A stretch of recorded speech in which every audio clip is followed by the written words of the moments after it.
Hello friends, welcome back to my channel bioscience 2.0। आज हम स्तनधारियों में विन्यास पढ़ेंगे, इम्प्लीमेंटेशन ऑफ ब्लास्टोसाइट्स। पिछले वीडियो में हमने फ्रॉग और चिक के एम्ब्रियोलॉजी को डिस्कस किया था। तो आज हम प्लेसेंटा की बात करेंगे, जिसमें आपके सारे के सारे स्तनधारी आते हैं। ठीक है, मेमल्स।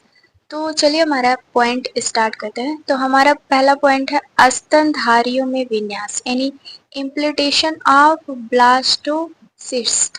यानी इम्प्लिटेशन वह प्रक्रिया है जिसके द्वारा विकासशील ब्लास्टोसिस्ट गर्भाशय की दीवार इंडोमेट्रियम से जुड़ा है और यह धस जाता है। पहला होता है जोना हैचिंग। जोना हैचिंग क्या होता है फ्रेंड्स, ये इम्पोर्टेंट है, क्योंकि ये इम्पोर्टेंट इसलिए है क्योंकि ये टीजीटी में पूछा था और पूछ सकता है।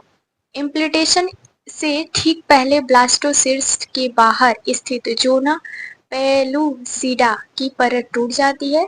इसके बिना गर्भाशय में जुड़ाव असंभव है। ट्रोफोब्लास्ट की भूमिका।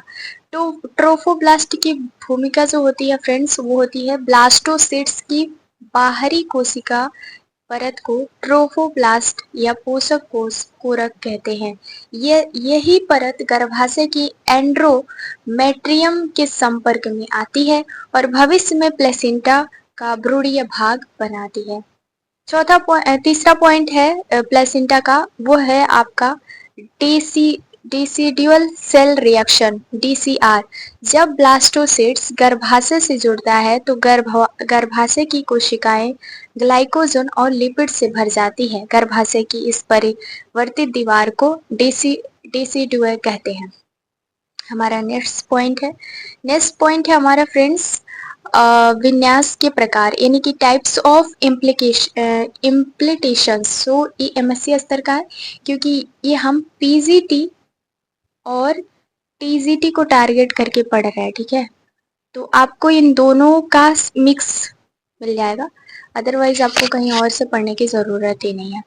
तो इसमें देखो, गर्भाशय में ब्लास्टोसिट्स की स्थिति के आधार पर तीन परत होते हैं। पहला होता है सेंट्रिक सुपरफिशियल इम्प्लिटेशन, ये केंद्रीय विन्यास है। ब्लास्टोसिट्स गर्भाशय की मुख्य गुहा यानी ल्यूमन में ही रहता है और केवल सतह से जुड़ता है, यानी कि केवल सतह से जुड़ता है।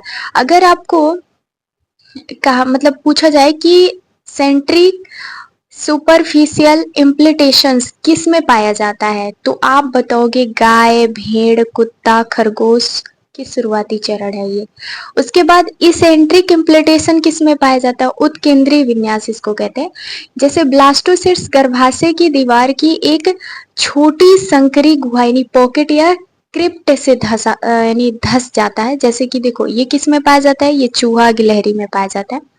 फिर उसके बाद फ्रेंड्स हम बात करते हैं, हमारा तीसरा पॉइंट है जिसको हम इंटेस्टियल यानी कि इंटेस्टियल डीप इम्प्लिटेशंस की, यानी से हम अंतराली विन्यास कहते हैं। बिकॉज इसलिए क्योंकि जो आपका ब्लास्टोसिट्स है उसकी पूरी तरह से गर्भाशय की एंडोमेट्रियम दीवार के भीतर धस जाता है और गर्भाशय की दीवार से बाहर आ जाता है। जैसे कि ये मानव में पाया जाता है। जो देखो, अगर कोई पूछे मतलब क्वेश्चन ये आए कि इंटर स्टियल डीप इम्प्लिटेशन किस में पाया जाता है, तो आप बताओगे मानव में, चिंपैंजी, चमगादड़।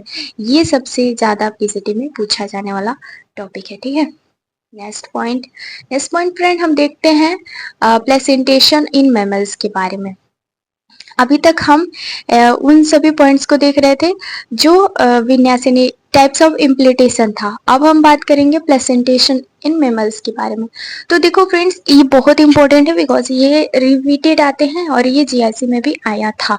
तो आप अगर जीआईसी और पीजीटी का एग्जाम दिए हो तो आपको पता होगा, जो अभी हाल ही में 2026 वाला पीजीटी का एग्जाम हुआ है उसमें भी ये क्वेश्चन देखने को मिला है। तो ये देखो, प्लेसेंटेशंस इन मेमल्स की बात करें तो प्लेसेंटा एक अस्थायी फिजियोलॉजिकल कनेक्शन यानी शारीरिक संबंध है जो माता और भ्रूण के ऊतकों के बीच बनता है। यह पोषण, श्वसन, उत्सर्जन और अंतःस्रावी यानी इंडोक्राइन कार्यों को पूरा करता है। नेक्स्ट पॉइंट, हमारा बाह्य भ्रूणीय झिल्लियों के आधार पर वर्गीकरण base on extra embryonic membrane. So यहाँ पहला जो है ना फ्रेंड्स वो है chorio vitelline yolk sac placenta. So यहाँ पे अगर हम देखें तो इनमें योग सेक जो होता है कोरियन मिलकर प्लेसेंटा बनाते हैं, यानी योग सेल कोरियन मिलकर क्या बनाते हैं, प्लेसेंटा। यह एक प्रिमिटिव प्रकार का है, जैसे मेटाथीरिया, मार्सिपियल, कंगारू, मैक्रोपस, डाइलेफिस, ये सभी क्या है, इनके जो एम्ब्रियोनिक मेम्ब्रेन होते हैं वो होते हैं कैरियोविटाइल योग सेल प्लेसेंटा, जैसे मेटाथेरिया हो गया है, मर्सोपियल टाइप्स के, कंगारू, मैक्रोपस और डाइडेलफिस, इन सभी में पाए जाते हैं। नेक्स्ट पॉइंट है फ्रेंड्स हमारा दूसरा देखें तो इसमें है कैरियो एलाटोइस प्लेसेंटा। ये देखो, ये रिपीटेड क्वेश्चन इसलिए कहा सकता है क्योंकि ये प्लेसेंटा आपका पाया जाता है मैमल्स के अंदर। तो ये है एलाटोइस और कैरियन से मिलकर प्लेसेंटा निर्माण बनता है। ये एलटी ग्रेड का सबसे चहेता क्वेश्चन या टॉपिक्स कह सकते हैं क्योंकि ये पूछा गया क्वेश्चन है, तो ये हमें बहुत ध्यान में देना है, एलटी ग्रेड में आया था। तो एलेटोइस और कोरियन मिलकर प्लेसेंटा निर्माण करते हैं और यह अत्यधिक विकसित होता है। जैसे उदाहरण के लिए यूथीरिया, सभी उच्च स्तनधारी जिनमें मानव भी शामिल है। तो ये सभी उच्च स्तनधारी में पाया जाता है क्योंकि ये मानव शामिल है, इसलिए ये क्वेश्चन इंपॉर्टेंट है। अब हम बात करते हैं फ्रेंड्स हमारे सेकेंड पॉइंट में, जिसका नाम है हिस्टोलॉजी, यानी कि ऊतक के आधार पर वर्गीकरण, हिस्टोलॉजी के आधार पर, जिसे ग्रॉसर क्लासिफिकेशन कहते हैं। तो देखो, ये एमएससी स्तर का वर्गीकरण है क्योंकि माता के स्तर और भ्रूण के रक्त के बीच 6 परतें, 6 बैरियर होते हैं, 3 भ्रूण, 3 माता की, और परतों में टूटने और कम होने के आधार पर प्लेसेंटा 5 प्रकार के होते हैं। तो 5 प्रकार के कौन कौन से हैं फ्रेंड्स? अगर हम इसमें बात करें तो इपिथेलियोकोरियल टूटने वाली परत इनमें से कोई नहीं होती है, और इसमें इपिथेलियोकोरियल में 6 परतें होती है, 3 मात्रका और 3 भ्रूणिका। सबसे आदिम प्रिमिटिव होता है, दोनों के ऊतक सुरक्षित होते हैं, जैसे सुअर और घोड़े में ये इपिथेलियोकोरियल पाया जाता है। सिनडेस्मोकोरियल, ये आपका प्रकार है जो टूटने की परत पाई जाती है, गर्भाशय का इपिथेलियम टूट जाता है, और कुल मिला के 5 लेयर पाई जाती है, 2 मात्रका और 3 भ्रूणिका। चोरियोनिक उपकला गर्भाशय के संयोजी ऊतक के संपर्क में आता है, जैसे गाय, भेड़, बकरी, इन सभी में पाया जाता है क्योंकि रोमिनेंट वाले एनिमल्स हैं। नेक्स्ट पॉइंट हमारा आता है इंडोथेलियल कोरियल। ये गर्भाशय का एपिथेलियल कनेक्टिव टिश्यूज दोनों नष्ट हो जाते हैं, ये लेयर है। लेयर इसमें 4 लेयर पाई जाती है, 1 मात्रका, 3 भ्रूणिका। यानी चोरियोनिक उपकला सीधे माता की रक्तवाहिका इंडोथेलियम को छूती है, जैसे मांसाहारी जीव, डॉग, कैट, टाइगर। होमोकोरियल, अब होमोकोरियल जैसे आएगा ना तो ये मानव में आएगा, और ये क्वेश्चन आपका आया था जीआईसी में, है ना, आप जाके देख सकते हो। होमोकोरियल माता की तीनों परतों में नष्ट हो जाती है। ये 3 लेयर होती हैं, 0 मात्र प्लस 3 भ्रूण है। भ्रूण का विलय यानी विलय सीधे माता के रक्त के कुंड यानी सेसस में डूब जाता है, जैसे मानव, ह्यूमन, प्राइमेट्स और चमगादड़। होमो इंडोथेलियल, 5वां है पॉइंट फ्रेंड्स, होमो इंडोथेलियल, माता की 3 भ्रूण और 2 परतें नष्ट हो जाती हैं। यहाँ पे 1 भ्रूण होता है इंडोथेलियम में, जिसमें सबसे सरल अवरोध भ्रूण के रक्त वाहिकाओं की माता यानी माता के रक्त में डूबी होती है, जैसे रैट हो गया, खरगोश हो गया, ग्यूनिया, पिग, इन सभी में आता है। अब हम बात करते हैं फ्रेंड्स विलाई के वितरण के का आधार पर वर्गीकरण, यानी कि बेस्ड ऑन डिस्ट्रीब्यूशन ऑफ विले। सो यहाँ पे हमारे 4 प्रकार के विले दिए हुए हैं। पहला होता है डिफ्यूज प्लेसेंटा, जिसमें विलय पूरे कोरियन की सतह पर समान रूप से फैले होते हैं, जैसे सुअर और घोड़े पर।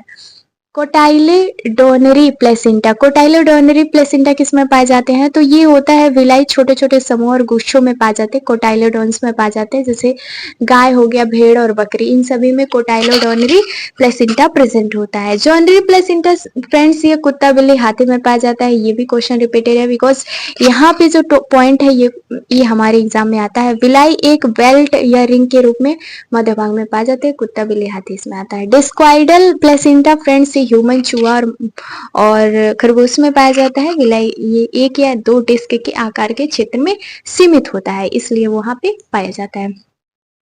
इस पॉइंट है हमारा फ्रेंड्स इंडोक्राइन फंक्शन, जैसे कि ये मोस्ट इम्पोर्टेंट है बिकॉज हमारे ये इसलिए एम्ब्रियोनिक में ये इंडोक्राइन फंक्शन पूछा जाता है, क्योंकि प्लेसेंटा न केवल अंगों का आदान प्रदान करता है बल्कि गर्भाशय को बनाए रखने के लिए इंडोक्राइन ग्लैंड की तरह कार्य करता है। ये अलग अलग प्रकार के क्या हार्मोन्स रिलीज करते हैं फ्रेंड्स, ये बहुत इंपॉर्टेंट है। जैसे HCG यानी कि क्या है? ह्यूमन कोरियोनिक गोनाडोट्रोपिन, ये एक प्रकार का हार्मोन्स है। ये गर्भावस्था में शुरुआती दिनों यानी कार्पस ल्यूटियम को नष्ट होने से बचाता है। मूत्र में इसकी उपस्थिति से ही प्रेगनेंसी टेस्ट यानी स्ट्रिप टेस्ट सकारात्मक आता है। सो क्या होता है? ये गर्भाशय अवस्था के शुरुआती में यानी कॉर्पस ल्यूटियस में नष्ट होने से बचाता है, तो इसे हम कहते हैं ह्यूमन क्रॉनिक गोनाडोट्रोपिन यानी कि HCG। नेक्स्ट हमारा पॉइंट है प्रोजेस्ट्रोन। प्रोजेस्ट्रोन यानी कि इसे प्रेगनेंसी हार्मोन्स कहते हैं, गर्भाशय की एंडोमेट्रियन को बनाए रखता है। चौथाई महीनों यानी कि चौथाई महीनों के बाद प्लेसेंटा इसका मुख्य स्रोत बन जाता है। तो प्रोजेस्ट्रोन जो है प्रेगनेंसी हार्मोन्स होता है और ये गर्भाशय के एंड्रोटियम में बनाए रखता है। एस्ट्रोजन गर्भाशय की मांसपेशियां जो होती हैं फ्रेंड्स, तो वो मांसपेशियों की वृद्धि में सहायक होता है एस्ट्रोजन, ठीक है। नेक्स्ट हार्मोन है HPL यानी ह्यूमन प्लेसेंटल लैक्टोजन, यानी माता के मेटाबॉलिज्म्स को नियंत्रित करता है ताकि ब्रूड को ग्लूकोज मिल सके। तो HPL ह्यूमन प्लेसेंटल लैक्टोजन होता है क्योंकि ये क्या करता है? ये ग्लूकोज मिल सके इसलिए। कहा? ब्रूड को। रिलैक्सिन देखो ये सबसे महत्वपूर्ण है जब प्रसव होता है, यानी 9 महीने तक बच्चा गर्भ में होता है और फिर 9 महीने बाद जैसे उसका डेट पूरा होता है तो वो गर्भ से बाहर निकलने की प्रोसेस करता है। तो उस टाइम माता के गर्भ में एक प्यूबिक सिफिसिंस जो होता है उसको ढीला करने के लिए रिलैक्सिन हार्मोन्स स्रावित होता है ताकि जो प्रसव हो वो आसानी से हो सके। अब फ्रेंड्स हम कुछ इंपॉर्टेंट MCQ भी देख लेते हैं, जैसे कि देखो मनुष्य का प्लेसेंटा विकासात्मक और संरचनात्मक रूप से किस प्रकार का होता है? तो मनुष्य का पूछा है ना, तो कोरियो एलेटवाइज, होमोकोरियल, डिस्कोइडल और डिसिट्यूड, यानी प्रसव के समय माता के उतक भी टूट कर बाहर आ जाते हैं। यही कंगारू मार्सुपियल में किस प्रकार का प्लेसेंटा पाया जाता है? तो कोरियो वेटालाइन और या योल्क से प्लेसेंटा पाया जाता है, हमने ऊपर देखा। ग्रोसर क्लासिफिकेशन किस प्रकार यानी किस आधार पे है? तो हिस्टोलॉजी या माता के ब्रूड के बीच की जो टिश्यूज वेरियर होती है उसकी संख्या के आधार पर। नेक्स्ट पॉइंट है गर्भाशय परीक्षण यानी कि प्रेगनेंसी टेस्ट के लिए मूत्र किस हार्मोन्स की जांच की जाती है? तो HCG हार्मोन्स की जांच की जाती है जिसे हम ह्यूमन क्रोनिक गोनाडोट्रोपिन कहते हैं। पांचवा क्वेश्चन है फ्रेंड्स, पांचवा हमारा पॉइंट है गाय और भैंस रूमिनेंट में विलाई के वितरण के आधार पर कौन सा प्लेसेंटा पाया जाता है? तो कोटिलेडोनरी प्लेसेंटा हमने देखा। ओके, आई होप आपको यहाँ तक की इन सभी पॉइंट्स को हमने बारी बारी देख लिया। And thank you for watching this videos. Thank you, like share subscribe and give me feedback. Thank you.